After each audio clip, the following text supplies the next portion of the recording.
हा जो भूगोल आहे ना, हा भूगोल नीट समजून घ्या. हे वाढवण बंदरापासून तिकडे वरती जे आहे ना, त्याला लगेच लागून गुजरात आहे. यांचं पहिल्यापासूनचं डोक्यामध्ये जे होतं ना की मुंबई गुजरातला न्यायची, मग मुंबई गुजरातला न्यायची असेल तर काय करायला लागेल? पालघर जिल्हा ताब्यात घ्यायला लागेल, ठाणे जिल्ह्याचा भाग ताब्यात घ्यायला लागेल, या MMR रिजनचा भाग ताब्यात घ्यायला लागेल, तर मुंबईपर्यंत पोहोचता येईल. माणसं पहिली बदा तिकडे टाका, त्यांचे मतदारसंघ फोडा, मराठी माणसांना फोडा, हे मतदारसंघ ताब्यात घ्या आणि त्याच्यानंतर सांगा, अरे खासदार तर आमचाच, आमदार तर आमचाच, नगरसेवक पण आमचाच, महानगरपालिकाही आमच्या हातात.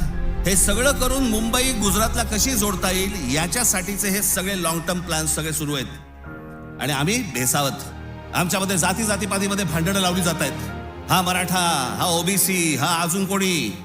एकदा मुंबई हातात तर गेली ना बाबांनो, महाराष्ट्र झारखंड पेक्षा काही वेगळा करणार नाहीत हे.